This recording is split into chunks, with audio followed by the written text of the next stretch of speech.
Welcome to the Courage Never Quits podcast, where members of the West Point class of 1986 tell their stories. I'm your host, Paul LaFontaine. My guest today is Hope Donnelly, Cullum number 43111. We'll hear about Hope's pet mouse at the Academy and her many careers that all came from contacts made in the long gray line. As always, the views expressed in this podcast are those of the participants and not of West Point, the Army, or any organization, most particularly the high net worth client group at Merrill Lynch. Hope Donnelly, welcome to the podcast. Thank you, Paul. It's a pleasure to be here. Thanks for doing these. Oh, I'm delighted to have you on. Column number 43111. So Jack Callahan was crowing a bit about being number one, but you're a triple one. So actually you've kind of trumped even Jack Callahan.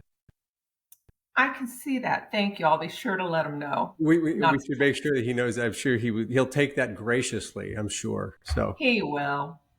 So you're in Florida. You're in Tampa right now, and you were actually, according to the Howitzer, you're a Florida girl. You were raised in Florida. Talk a little about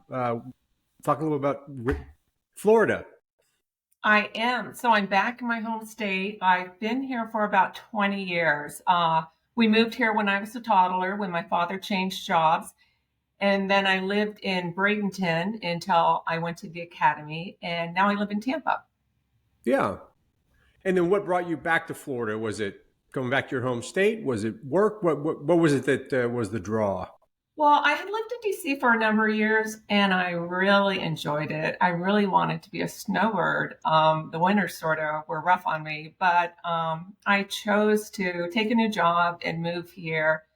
I was at a point where I needed a change. I needed a new job, and my father had recently passed, so I thought it would be really nice to have more family time, and it's certainly worked out well. Great. Now you're working for the Veterans Administration. I do. I've been with the VA for 8 years now. Yeah. Project manager. Talk a little about what that is and what you're doing. So I'm on a remote team. I work for our central office, which is headquarters. Specifically, I work for the supply chain program office, and I'm in the operations group, the education and talent management team. And I'm a program manager. We work on different initiatives at the top level and then roll them down to all of our medical centers. We work with the VHA, which is the Veterans Health Administration. Okay, yeah. Because there are four elements to the VA, so you're on the health side. Yes, there's also the cemetery and the benefits.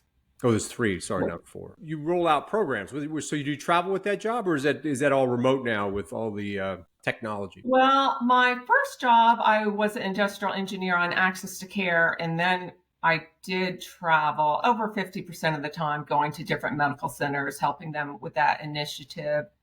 And then it changed to probably about 25% of the time. And then definitely that was stopped during the pandemic. Now it's probably every few months. So it's nice to travel. I love it whenever I can go see one of our medical centers. And then being on a remote team, it's always great when you can work in person with your colleagues. Right, absolutely. Well, if you ever come up here to teach the VA folks at Myrtle Beach, we'll be sure to get together, although you cannot teach them to be any more polite. I was just over there, and they are amazing in terms of... we have training on that. Thank you for noticing. Really amazing. Actually, stunning how thoughtful they were at every level, like everyone I ran into. So you're doing something top notch there, at least with the Myrtle Beach group. Nice to hear. Thank you. What kind of things do you do in Florida? Are you a beach person? Are you a alligator chasing person? What do you do down there in Florida? Are you a sports person? What keeps you busy? I'm not rustic. I love to be outside, and I love sports. I love to swim. I live by the Riverwalk, so I go walking a lot. I do some yoga. And I just love to do different activities with my family and friends. Did not end up getting commissioned when we graduated. Mm-hmm. I unfortunately had a brain tumor.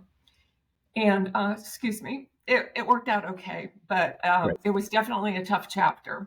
But with all my activities, I've always tried to give back. That was always important to me. And service, that was one of the reasons why I went to West Point. Right. So wherever I've lived, whether it was DC or here, I was always part of the West Point Society. And right now I'm the secretary for a local society. I've been different roles. I was the president at one time. And it's funny, all of my jobs, I've had three careers, and all of them, I got my entry into the career through a West Point connection. Really? In that very first one, I was lived in Florida a little while after graduation. Hmm. Sort of got my strength back, Sure. and then was ready to work full time. I had a part time job, and I moved to DC, and I made that connection. I worked in the defense industry then through somebody who was in the West Point Society that I am now years later a part of. Um, Right. they had actually heard of me by the time I met them somehow, and one of them had a connection in DC. That's where I knew that I wanted to move, and I ended up working at the same for the same defense contractor as that person. Right. I saw that. So from 88 to 90, I think you're, Actually, I was at SPC System Planning Corporation. I was a DARPA contractor for all those years, for over 10 years. okay, great. So A it was DARPA nice. contract. You have to do all the crazy science. Yes, yes. It's the research and development arm of the Right. Pentagon. The internet came out of DARPA. All Yeah, it sorts of really, did. really cool things. All the It was, robots. You know, yeah. when I was a lieutenant, we were all many of us had read Robert Heinlein's Starship Troopers, and we were all hoping DARPA would give us the exoskeleton suits. And Ah, alas, none came. Anyway, darn. that was one. That was one that didn't get off the boards. So we just had to ride around in Humvees, I A lot guess. of those ideas. So let's go back to. We're going to go through your career because it's fascinating. You've been banking. You've been in all sorts of really interesting jobs. Let's go back to Bradenton, Florida, 78 ish. West Point. What got you interested in it? Sun and beach and fun down there, but the military drew you. What was it? Well, I was a good student, so I wanted a good school, and they published those lists, so you know what to look at. Hmm. It was really the well-rounded concept. I liked that that academics were important. I also liked that everybody had to play a sport and have leadership roles there. And then again, service to my country in the honor code. So it was really that well-rounded package that I liked. And I did not know where I would get in. I Right. didn't know that I would get into academy, so I applied to them all. I got into them all. I You also did. applied to plenty of other schools. um, my father wanted me to have a backup just in case, and he exposed me to all the different academies. And so, as it turns out, I was able to choose, and West Point was my number one So choice. it's easy. It's easy to talk, about West Point being better than one of the other academies. So what was your thinking around West Point versus Annapolis versus the Air Force Academy back then? How did you? Well, I What like the attracted you water to to West Point? swim, but I did not want to be on cruises for months. And I wasn't that enamored with flying. I have a brother who's a pilot, so I know what that's like. And my father had even arranged for a deep sea fishing trip for the family. It just happened to be one of those times where it was so rough. Everybody, not just the Donnellys, wanted to come back early. We're Right. given free passes for another time. We never mentioned it again. Nobody in the family, not my brothers, anybody. Also, I had gone up with the liaison officer for the Air Force Academy in his tiny plane. It also was a very rough time, Oh, that is and funny. I just didn't gravitate towards those. So basically, nausea kept you from those two academies, and the Army was the only thing that didn't make you feel have with a little bit of tummy trouble. Right, right. I would have gone. I would have toughed it out, but You right, but why not go to where you just are miserable without the tummy trouble? And what was your in high school? What was your lead? Were you an academic? Were you an athlete? I saw that you did play tennis, so obviously you were a good athlete. yes, yes. I played tennis at West Point. Again, I was well rounded. I had an easy time with academics. I was blessed there. And then I played three sports. I was president of the student council, also sang in the choir, and played in the band. So I've always had a lot of different interests, and enjoyed being involved in different things. Fantastic, neat. And then why tennis when you got there? If you had such a broad, so you focused in on tennis. That was my favorite. That's where I spent every summer, the weekends, and why tennis at West Point? Well, I love tennis, and then the options just weren't as fun, right? Right. Marching and yeah, Well, some of us intramurals would have some been of us fun. like the marching part, I guess, because either that or we just weren't good enough athletes to get off the marching duty or get out of marching Hey, the duty, marchers look great. which was my story. That's great. And so you ended up in H4 as an upper class person. Yes, yes, I was in H4. Go Hogs! You know, I love saying that as a college co-ed, right? Right. Well, But those were the it was a days. good company. What? So I started in Fourth Regiment, but left. What was it like? So you were over in the old barracks, right? H and I were. Yeah, in the last 50s, it was nice because we were by the gym. Um, and you got to know the people in your division well. I also think divisions, it's harder to get to know everybody as a whole, to get to Right. know all the other people who aren't in your division. But it was a good company, a lot of good people. Unfortunately, lost touch with a lot of them, but I always Yeah. enjoy getting together with them when they do come to one of our events. Now, how was the hierarchy in the last 50s? Was the old style barracks where you had almost like a condominium with one stairwell, basically. How was the hierarchy of that? Did you start as a plebe at the top and worked your way down, or how did you guys organize that in H4? As I recall, I was never in charge of room assignments, but it Right. seemed like the firsties were on the first floor, so they don't have to do the stairs. Right. I think that's universally it's just So administering more pain to the more junior classes, and that's usually around lugging up and down stairs. I was never at the very top. Now, I do remember there was a thing about the bathrooms, Right. just one bathroom on a floor. Right. So probably just one bathroom out of 5 floors that were female. Right. So it was not unusual to find a male in the women's bathroom because they wanted to use the one on their floor. Right. All these little things, because some of our classmates roomed with the same people for all 4 years because their companies allowed that. In our Right. company, that was not allowed. You had to room with a different person every time, every um, half year, which was good for all my roommates because they only lost one half of a year of study time. So tennis, did that take up most of your time while you were there, or what are some great memories from when you were at the academy? It did take up a lot of my time. There life was pretty simple. I wasn't going out on post a lot. I had Right. the tennis. I had to study a lot. Um, I like going to athletic events, things like that. One thing, I was blessed with great sponsors. First, I had a family called the Repergers, and when they left, I had a family called the Webbs. And then I was also close to a really nice, those they were both in social sciences. Mhm. And then I was also close to a really nice family called the Renegals. And Colonel Renegal had been from my hometown, Bradenton. So it wasn't unusual to have an invitation from a sponsor, which was very nice. And then in the early years, I remember, it's funny what you remember. I remember going to Pebble Beach. I don't know if you ever went there, but it I was never did, but I've very seen pictures of it, of people up there and getting a tan. So, exactly. I wouldn't be doing that today, but in those days, I loved and that- it. It was the top floor of Arvin Gym. right. So, simple things like that. Going to the river courts, going down to Ike, even the PX.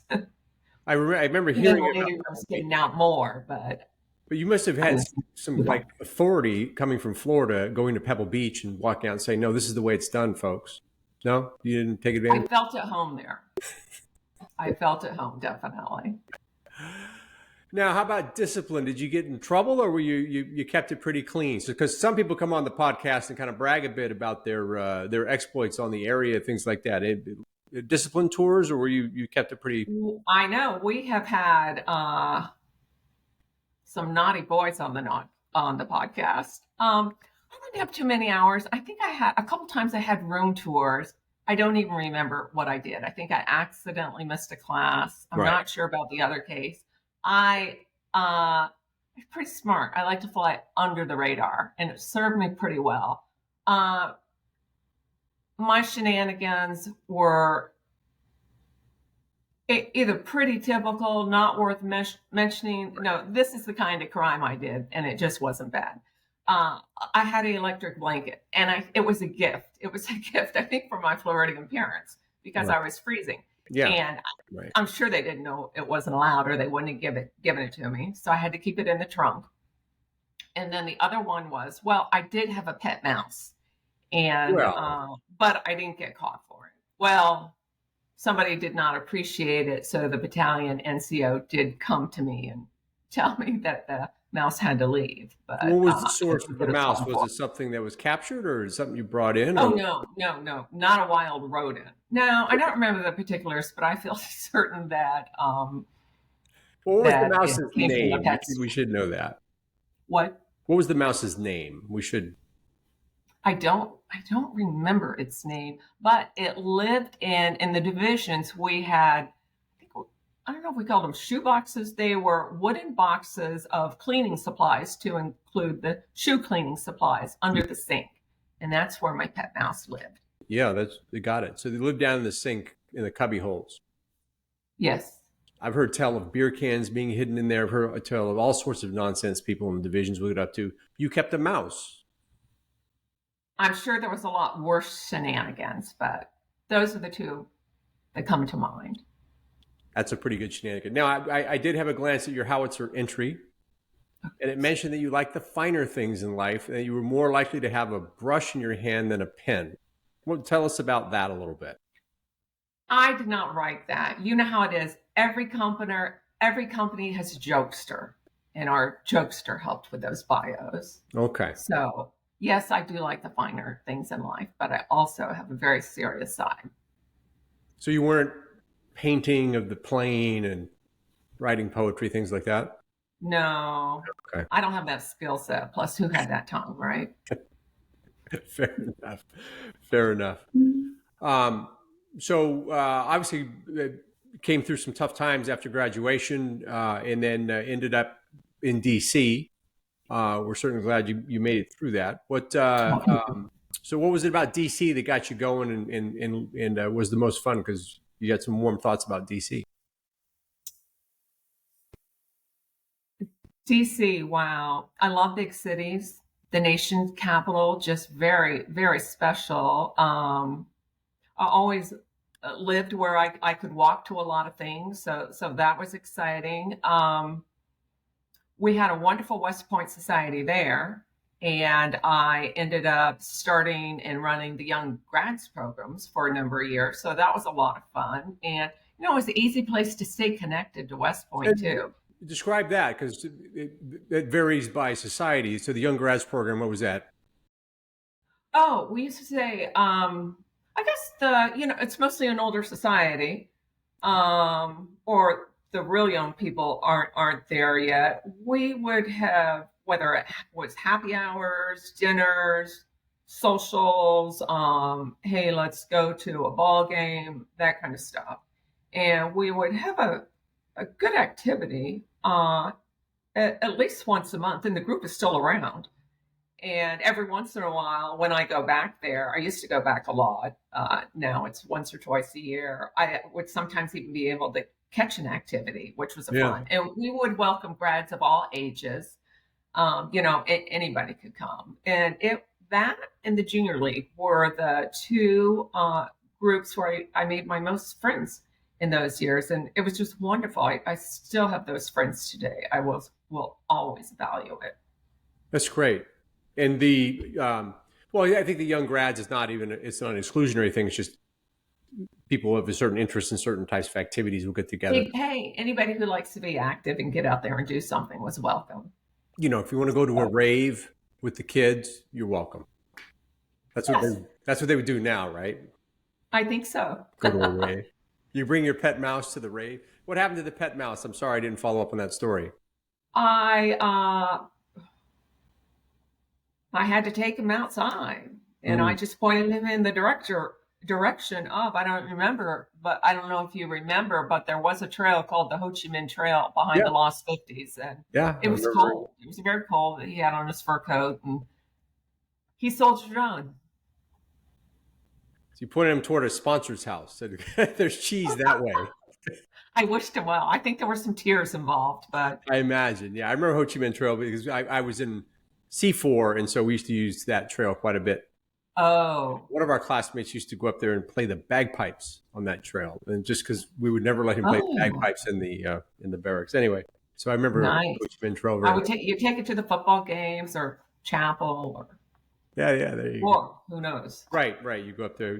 Now, of course, going back for a visit, we would never dream of such a steep trail. We go take the bus from Buffalo Soldiers Field, That's right. which is what a dignified classmate does.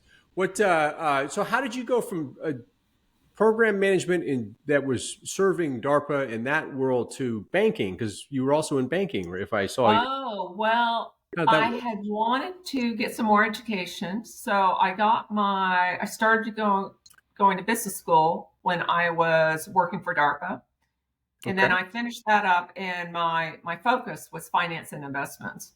So finally, I made the plunge. I worked in financial services for 10 years, and that job I got through the SAC, the Service Academy Career Conference. It was Really? nice. Any of these fields that you get in, there's a lot of grads, and it's just fun to network with them. Hope you're like a walking billboard for all these programs. So you connect with someone to get you into DARPA, the Service Academy. That's amazing. Paul, it's funny you say that because I looked at your bio a little, and it's hard to keep up. I can't wait to talk about that more. Thank you. Oh well, it's called creative writing. What? So banking for 10 years. What was it about an MBA? Because you actually got an MBA was your degree.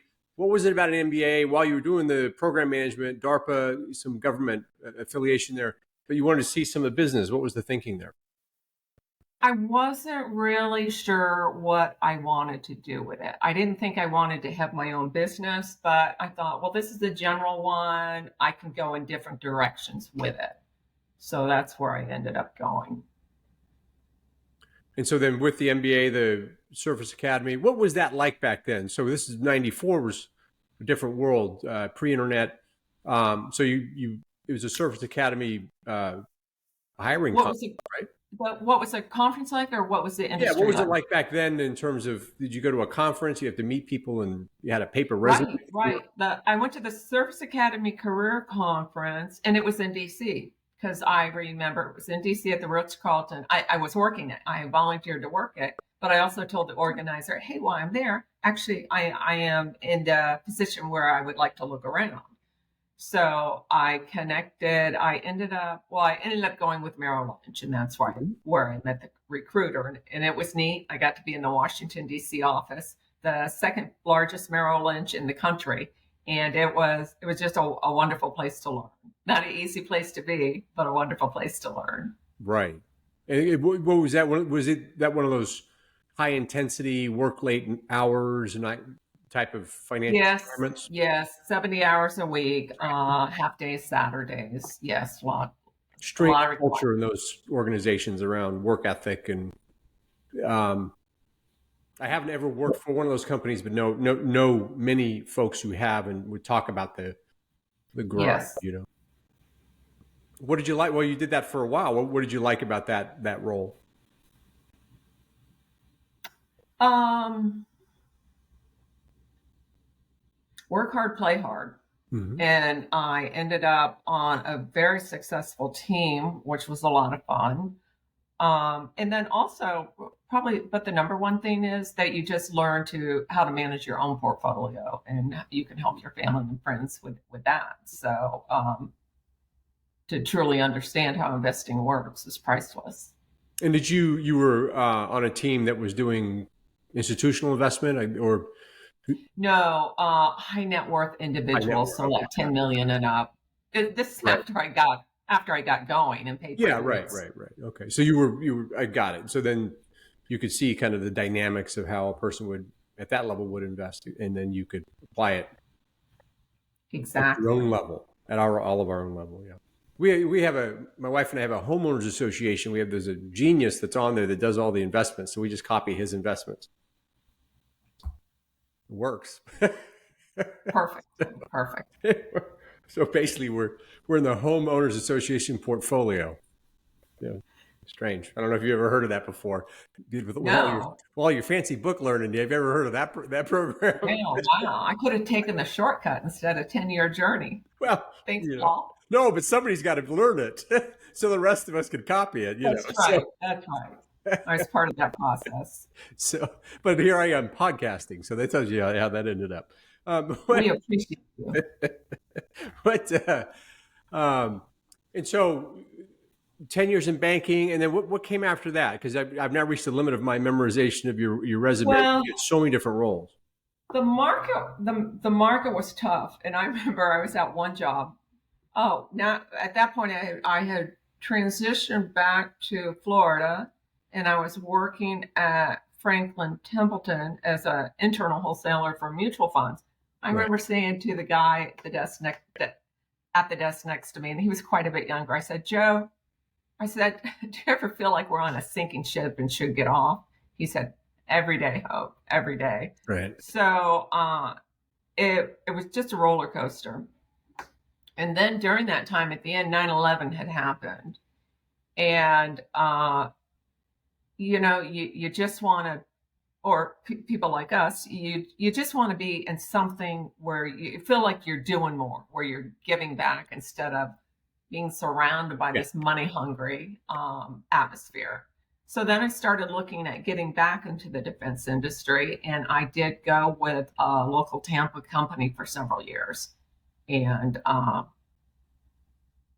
trying to fill that need that I had.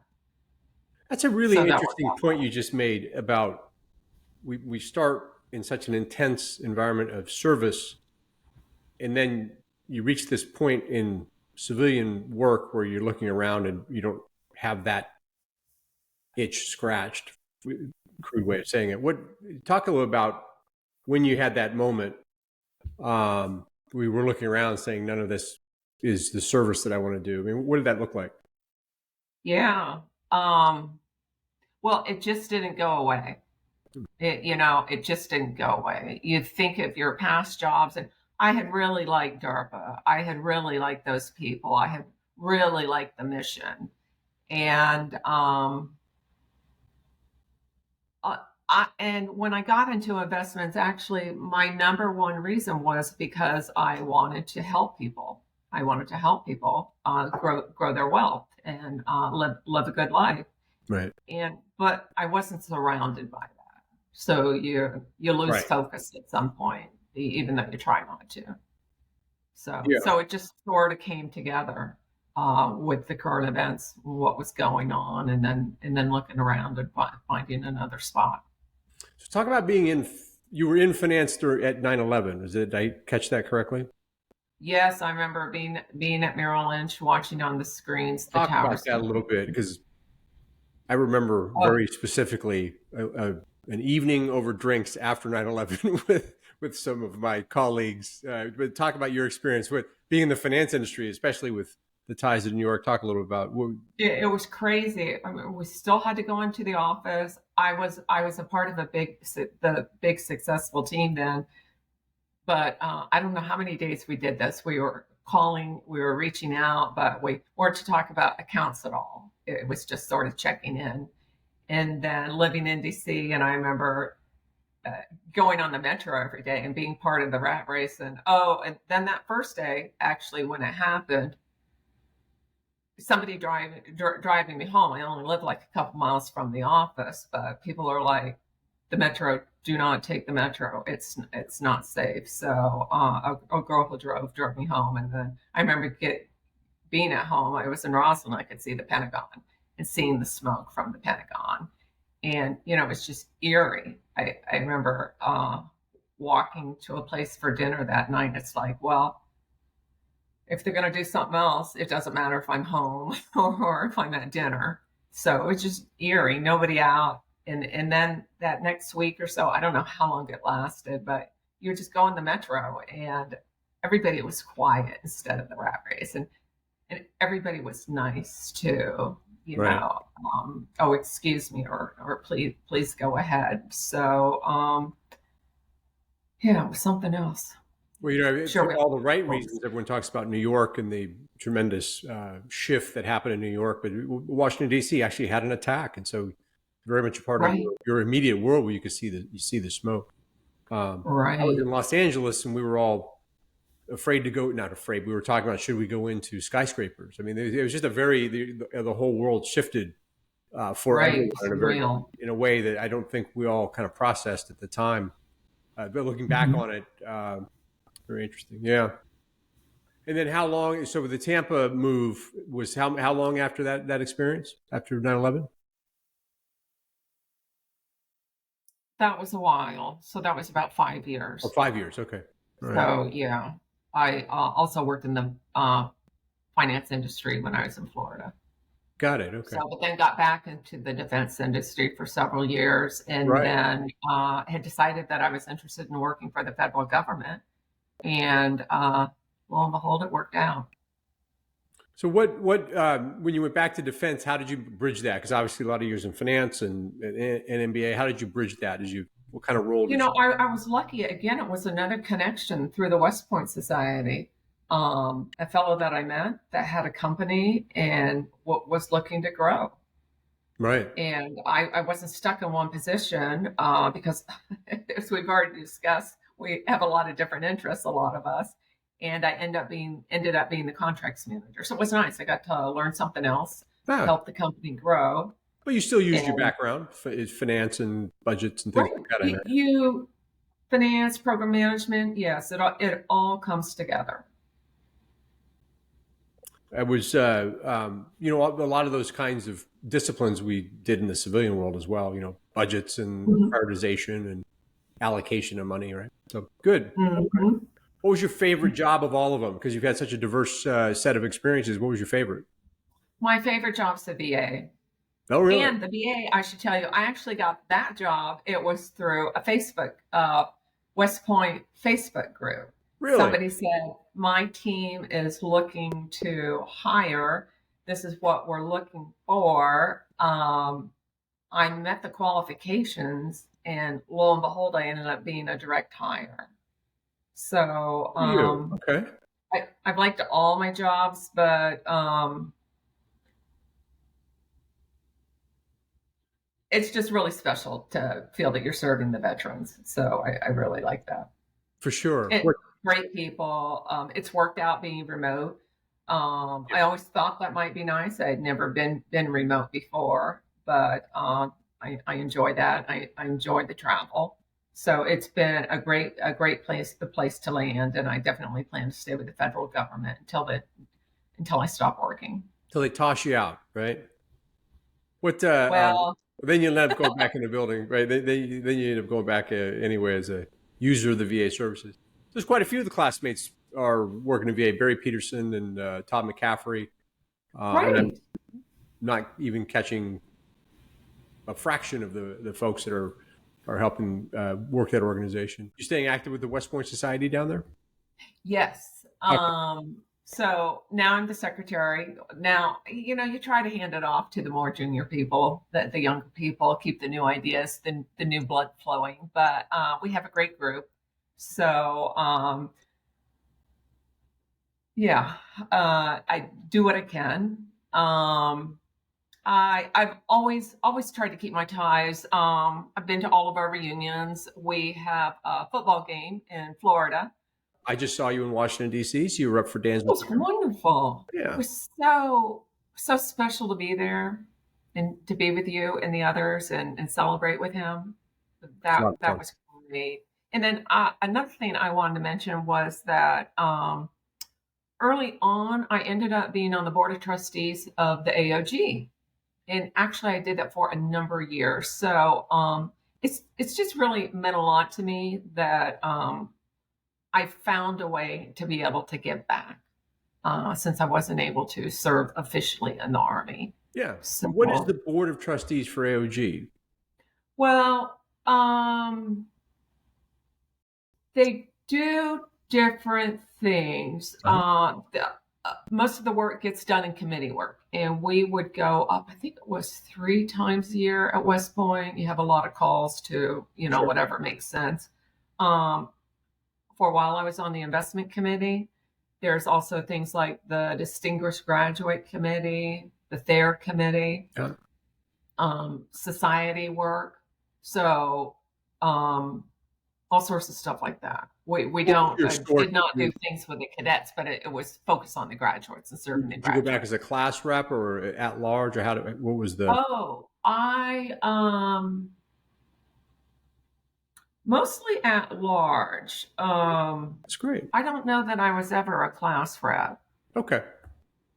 Mostly at There's large, different but ways. Yeah, there's different ways that the AOG pulls from the grad community to come back and provide investment expertise right, or different types right. of expertise. So yeah. And if anybody's ever interested, highly recommend it. You can your society, your class can put you in. You can even submit a packet just on yourself. Mhm. But I found it very rewarding. It was like that, and also the societies. Because when I first got to DC, there weren't a lot of our classmates there, but it was nice. It helped me have friends from West Point in all different ages, real young, older. It's just nice to have a mix. So the society in Florida, I imagine, skews a little older. I know the society here in Myrtle Beach certainly does, just based on it being. Wait, did you say we're a little older? No, the society. Yeah, no, we're not, but we're still the young grads group. When did you realize that we weren't the young grads group?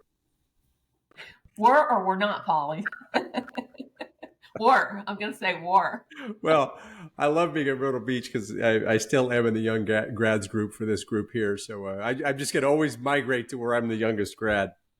Uh, Yes, so exactly. And bring your young grad friends. it's a good group here in South Carolina. So Nice. but what do you do for fun now? Did you pick up the painting after all? What do you do for fun now? No, no, I'm not a painter. I love sports. I live within walking distance of where the Tampa Bay Lightning play. So I like to follow them, go to some Bucks games. I like to do cultural things too. We have a lot of things outside here, whether it's craft or beach stuff or food festivals. So I really enjoy spending a lot of time with family and friends doing everyday stuff. Yeah, great. I see Or you. traveling. I try to travel a little, go somewhere every month, a weekend trip. Now, and I do lurk on your Facebook. I saw you got a couple of girls' weekends. Are you the organizer of that, or you just have a great group that you run with? Oh, that's my squad. So I'm a member of a squad. I am the junior member of the squad. Actually, it's my sister and her friends. Okay, So I pitch in, but no, I do not coordinate. you're a worthy contributor, but not a It's well, I mean, we all help, but it's a great group. that's great. So what? A little different than my squad at West Point, but Right now, the female classmates all get together quite a bit. Are you part of that group, that wrecking crew? the chicks, Yeah, I didn't the want to. chicks of Always '86. very Now you cautious. want to call us the wrecking crew? Did you see how cautious I was about how I said that because I allow you to make the description, and I know you're part of that crew. I thought Um, I heard you tippy toeing into that conversation. yeah, I am so careful. I have a reputation to protect on this podcast, and I tippy toed on that one. But I watch the kind of nonsense you guys get up to. It's shocking. Nonsense. Mo Gillen keeps me up We to date on what you guys are up to. we get together. Well, of course, a lot cannot be said, but it's not too wild or anything. We try to get together every year. I have not been able to make all the get-togethers, unfortunately, but the first one was in Bradenton, so I was part of planning that. And then the next one will be in Orlando in October. So, yes, Mary Ellen is instrumental in planning those. She started it, and then she had some others help her, and then other people have stepped up to the plate. Wanted the group to come to their city, and at West Point we were sort of isolated because we were all spread out, Sure. and I think want to go out of my way to hang out with a pack of women. It wasn't the way to blend in. I guess I had my pack of women on the tennis team, but Right. so it's really nice. It's just like being able to get to know people. Like most of these people on the podcast that you've talked with, I did not know them. So it's really nice to have that opportunity now. So just like a lot of these ladies, these chicks, I didn't really know them at school. I knew who they all were. So it's just very special, the connection that we all share. That's So great. Yeah, I think now, particularly as we all, I know you're still doing the good work, but as more and more of us start to step back from commercial work and have a little more time to spend, reconnecting is really valuable and important. I think we're in a particularly productive time to reconnect. Looking back in time, you're 20-year-old. I mean, you're 20 years ago ish. Another one of your exciting adventures. What advice would you give yourself looking back 20 years? Well, I always tell myself, and I'm pretty good at this, but yet I always have to remind myself to stop and smell the roses because we all get so busy just with the commitments and the requirements that we have in work. So that's something that I periodically remind myself of. And also, I've learned more later in life. I think it's just important to cut people slack because you never know what they're experiencing. So I try to give people more grace than I had at one point. So those are a couple of things that come to mind. Wise words, wise words. I think, particularly in the line of work that you had, the busyness was certainly in all the careers that you had. The busyness was certainly part of it. I experienced that as well, and I guess all we can do is try to smell the roses a bit more as time goes on. Hope Donnelly, Right. what a pleasure speaking to you. It's great. If I do make it down to Tampa, let's definitely get together. But thank you for being on the podcast. Thank you, Paul. This is tremendous what you're doing. Really appreciate it. It was my pleasure. Thank you for listening to this episode of the Courage Never Quits podcast, where any member of the class of 1986 who is willing to tell their story will be a guest. To get the word out and to stay up to date on the latest episodes, hit the like and subscribe buttons. With 954 living graduates in the class, we have a lot of stories to collect, and you don't want to miss any of them. We'll see you in the next episode.